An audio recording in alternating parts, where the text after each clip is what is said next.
I never imagined my brother Nathan's wheelchair would be chained to our front porch like a prisoner, until an undercover FBI agent revealed that our HOA president had been under surveillance for years. How far would you go to protect your family's freedom when it's literally locked away? The sharp screech of metal against concrete yanked me out of my sleep at 5:30 a.m. Rushing to the front door, still in my pajamas, I froze at the sight before me. Two men in Blue Ridge Estates HOA uniforms were wrapping a thick chain around Nathan's wheelchair, securing it to the porch railing with an industrial padlock. "Hey, what are you doing?" I yelled, sprinting outside barefoot. "That's my brother's wheelchair." One of them shoved a paper into my hand. "Mobility devices must be stored out of sight. HOA Bylaw 23.4. This is your third warning." "Third warning? We never got a first one," I snapped, my pulse hammering. Nathan, using his crutches for the first time in weeks, stepped onto the porch. "What's happening, Olivia?" His voice trembled. I clenched my fists. This wasn't just about a rule. This was personal, and I was about to find out why. Nathan's knuckles were white as he gripped his crutches. He had worked for months to gain independence with his wheelchair, only for it to be chained like a stolen bicycle. "This must be a mistake," I said, trying to keep my voice steady. "I'll fix this." I called a locksmith, but the soonest they could arrive was in the afternoon. Nathan's eyes filled with frustration. "Olivia, I have a job interview today. I can't miss this." Heart pounding, I helped him into my car, hating how he had to rely on me again after fighting so hard to reclaim his independence. While he was gone, I sat at my kitchen table, flipping through the 94-page HOA rulebook. My stomach churned as I found the exact bylaw they cited. It clearly applied to bikes and scooters, not medical equipment. This wasn't an accident. At noon, the locksmith arrived. $175 later, the chain was finally cut. As I watched the broken links fall to the ground, a voice sneered behind me. "Such a shame what's happening to you folks." I turned to see Diane Peterson, our next-door neighbor, casually carrying 3 garden gnomes, which were technically against HOA rules. But unlike us, she had never been fined. "Barbara doesn't like things that change the neighborhood aesthetic," Diane muttered. "Ask the Millers. They had to move after their son got a service dog." I felt a chill crawl up my spine. "Barbara Thompson? The HOA president?" Diane nodded solemnly before walking away. I wasted no time. That evening, I sent an official request to the HOA, citing the Americans with Disabilities Act. An hour later, an email popped up in my inbox. "Your request for exemption is denied. Additionally, the unauthorized wheelchair ramp at your entrance must be removed within 48 hours. My breath hitched. Unauthorized? I had city-approved permits. The next morning, I went straight to City Hall to confirm. Every permit was in order. Yet when I returned home, a bright yellow $500 fine was taped to my door for unauthorized modifications. I spotted Barbara Thompson standing across the street, snapping photos of my house. She was in her early 60s, perfectly styled blonde hair, wearing an expensive tennis outfit, despite never setting foot on the community courts. I stormed over. "Barbara, we need to talk. My brother has a disability and rules are rules." She cut me off, eyes gleaming with something almost enjoyable. "Your brother's condition doesn't entitle you to lower property values for the rest of us." My fists clenched. Chaining a wheelchair is not enforcing rules. It's cruel and probably illegal. Barbara smirked. "Perhaps Blue Ridge Estates isn't the right community for your family."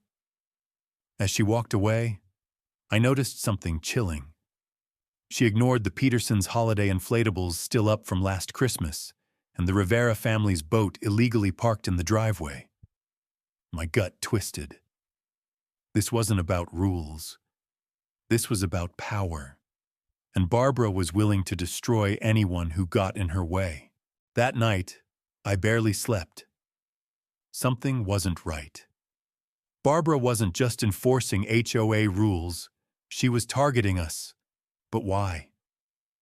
The next morning, I woke up to a loud drilling noise.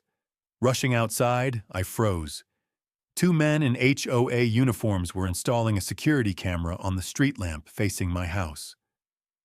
"What's going on?" I demanded. One of the men barely glanced at me. "HOA security upgrades. All common areas are getting cameras." But this camera wasn't facing any common area. It was aimed directly at my front door. A chill ran down my spine. This wasn't security. This was surveillance. I grabbed my phone and called my friend Mia, a real estate lawyer. After hearing everything, she said firmly, "They can't do this. It's harassment. Document everything." So I did. I took photos, recorded videos, and bought a doorbell camera. I wasn't about to let them watch me without me watching them back. Within an hour of setting it up, my camera caught Barbara Thompson herself marching up to my porch, slipping a letter into my mailbox. When she left, I opened it. My hands shook with rage. HOA violation, $750 fine infraction, false accusations against the HOA board payment plans available. We understand disabilities can be financially straining. At the bottom, Barbara had handwritten a note. "Consider this a warning." That was the last straw. I created a private neighborhood Facebook group called Blue Ridge Transparency and invited everyone except the HOA board. By evening, 50 neighbors had joined. I posted every piece of evidence I had. HOA fines only targeted certain families. Barbara's friends got special treatment. Some neighbors shared their own stories. They fined me $300 for my daughter's basketball hoop, but ignored the identical one at the treasurer's house. Barbara's son parks his commercial truck in her driveway every weekend, against HOA rules, but no one says a thing. They denied my request for solar panels, but approved one for Barbara's best friend. Then, just before midnight, someone slipped a large envelope under my door. Inside were financial documents. HOA funds had paid $45,000 to a landscaping company owned by Barbara's brother for work that was never completed. At the bottom of the stack was a note. "I'm on the budget committee. There's more. Be careful who you trust." My blood ran cold. This wasn't just about Nathan's wheelchair. This was fraud. I needed to find out just how deep this corruption went. And I had a feeling I wasn't the only one who wanted answers. I stared at the documents spread across my kitchen table. $45,000 to a fake landscaping company. Payments for security upgrades that never happened. Fines that mysteriously disappeared for Barbara's closest allies. This wasn't just HOA corruption. This was organized theft. I needed help, and I knew just who to call. "Kevin, it's Olivia. I need to talk. Now." Kevin Jackson, my neighbor and the one person who had stood up for me at the last HOA meeting, showed up at my back door an hour later. But this time, he wasn't just my neighbor. He pulled out a wallet and flipped it open. Inside was an FBI badge. "I need you to stay calm," Kevin said, lowering his voice. "I'm not really a retired accountant. I'm an undercover agent with the FBI's white-collar crime division, and we've been investigating Barbara for months." My heart pounded. "You knew about this?" I whispered. "We knew she was dirty," Kevin admitted, "but we didn't know how deep it went." The evidence you just got?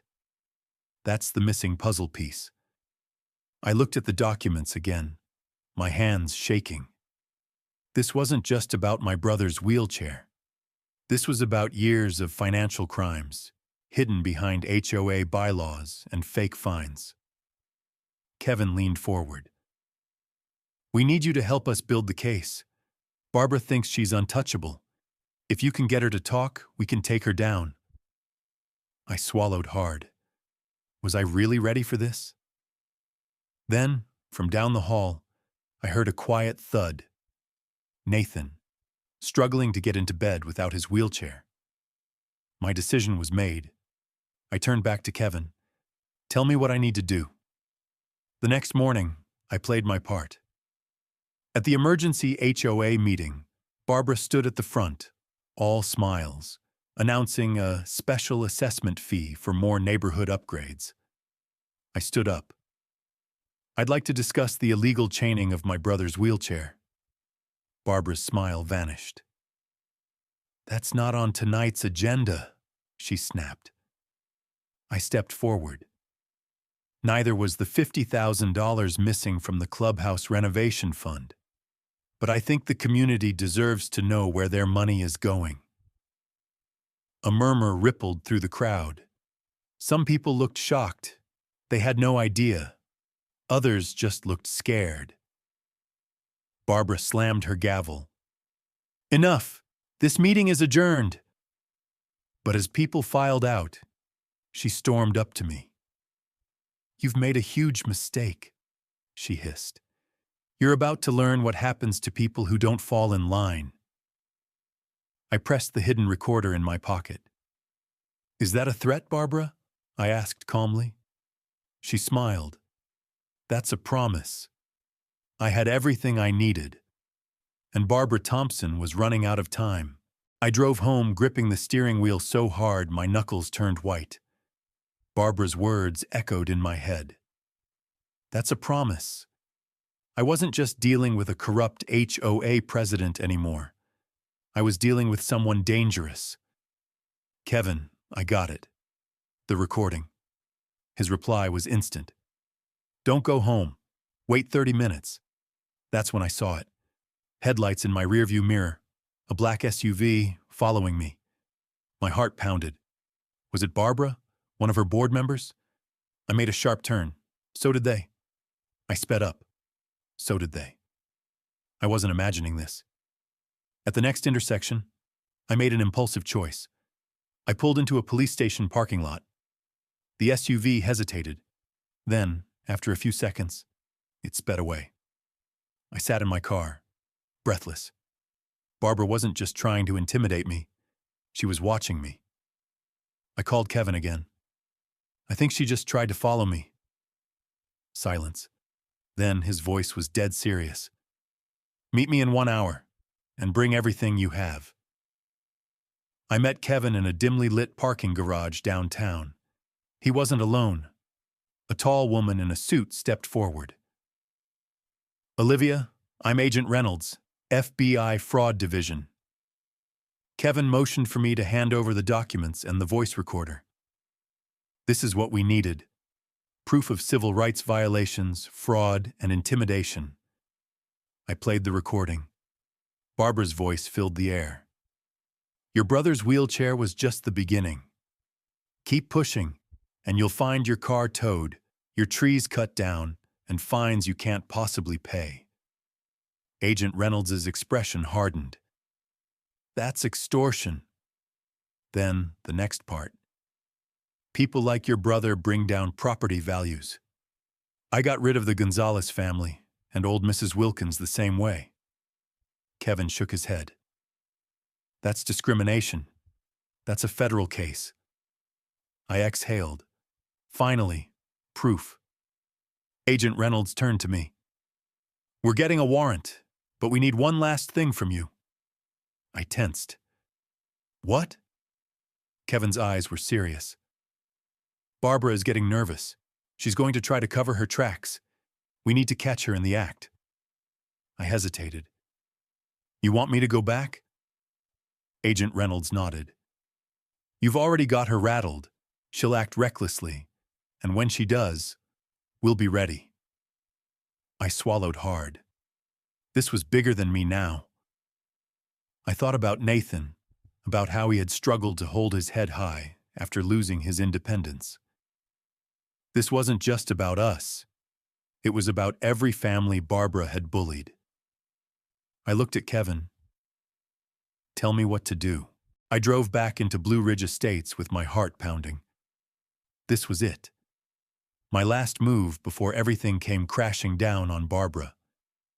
As I pulled into my driveway, I spotted her SUV parked outside the HOA clubhouse. The lights inside were still on, despite it being nearly midnight. She was covering her tracks. I knew what I had to do. Taking a deep breath, I grabbed my phone and texted Kevin one word: "Now." Then I marched toward the clubhouse. Barbara was inside, frantically stuffing papers into a shredder. She didn't hear me at first, but when I stepped forward, she spun around, eyes wide. "You just don't know when to quit, do you?" she sneered. I crossed my arms.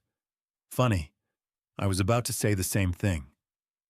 Her expression darkened. "You have no idea who you're messing with." I took a step closer. "Oh, I know exactly who I'm messing with. A fraud, a bully, and someone who's about to lose everything." She laughed coldly. "You think a few neighbors complaining on Facebook is going to stop me?" I smiled. But the FBI might. Barbara's face lost all color. Right on cue, the clubhouse doors burst open. Kevin led the way, flashing his badge. Agent Reynolds and 2 other FBI agents followed, weapons drawn. "Barbara Thompson," Kevin announced, "you're under arrest for fraud, embezzlement, and civil rights violations." Barbara staggered backward. This is a mistake. I'm the victim here. This is harassment." Kevin pulled out a folder of evidence. "We have financial records, audio recordings, and eyewitness testimony. And unless you'd like us to add destruction of evidence to the list." He gestured to the shredder. Barbara collapsed into a chair, shaking. "Enjoy your time in prison," I said, my voice steady. Her eyes locked onto mine, full of hate. "You'll regret this." I smiled. "No, Barbara, for the first time I won't." As they hauled her away, I stepped outside. The night air felt lighter. Free. I turned to Kevin. "It's over." He smiled. "Yeah, you did good, Olivia." But I shook my head. "We did good."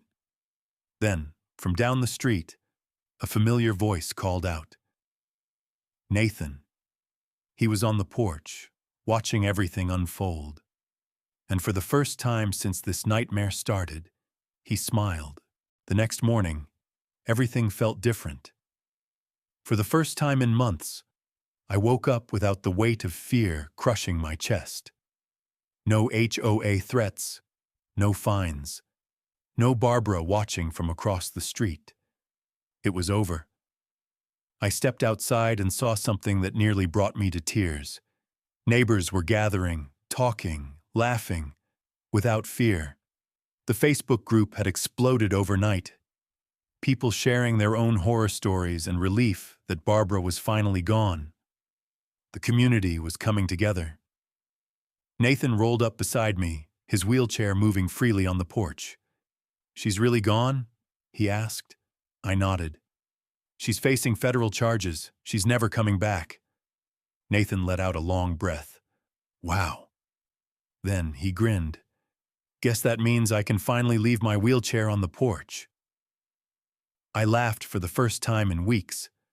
Across the street, Mr. Foster, who had used a walker for years, waved at us. "We're holding a meeting tonight," he called, "to elect a new HOA board.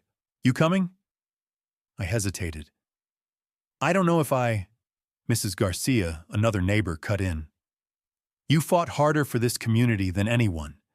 We need people like you, Olivia." Nathan nudged me. "Go for it. You took down Barbara. How hard could running an HOA be?" I smiled. Maybe he was right. That evening, we voted in a brand new board. This time, no corruption, no discrimination, just fairness. And our first act as a community? We passed a comprehensive accessibility policy, one that guaranteed that no one would ever be targeted for using medical equipment again. Nathan was even asked to help draft it. As the meeting ended, I looked around at my neighbors, no longer strangers, no longer scared. We had fought back and won. 2 months later, we threw the first ever neighborhood block party. For the first time, Blue Ridge Estates felt like home. Kids played without worrying about HOA violations. Neighbors shared food and laughter. Nathan raced the neighborhood kids in his wheelchair, laughing. For the first time since his accident, he looked free. I stood next to Kevin, watching the scene unfold. "Crazy how things change," I murmured. Kevin nodded. "Because people like you make them change." I turned to Nathan, who was smiling brighter than I'd ever seen. That was the moment I knew. The best revenge isn't getting even. It's getting better. In life, standing up against injustice isn't easy. There will always be people who abuse power, bending rules to benefit themselves while hurting others. But fear only wins if we stay silent. When Barbara chained Nathan's wheelchair, she thought we'd back down. She underestimated the power of one voice speaking out and a community coming together. This wasn't just about HOA corruption. It was about fairness, dignity, and fighting for what's right. Nathan's wheelchair wasn't the only thing chained. Our entire neighborhood was trapped under Barbara's control. But when one person dares to challenge injustice, others find the courage to do the same, and change happens. In the end, the strongest chains aren't made of metal. They're made of fear. And the only way to break them is with courage. Because the best revenge isn't destruction, it's rebuilding something better. Stories like Olivia's happen more often than we realize. From workplace discrimination to corrupt leadership, injustice thrives when people stay silent. But history has shown, one voice can create a ripple effect. Rosa Parks refused to give up her seat and sparked the civil rights movement. Erin Brockovich exposed corporate pollution and forced industries to change. You can speak up in your own life against unfair treatment, against bullying, against discrimination. If you see something wrong, don't ignore it. Speak up. Document everything. Find allies. Because the moment you decide fear won't silence you, you've already won half the battle. And when you fight for what's right, you're not just helping yourself. You're setting others free, too.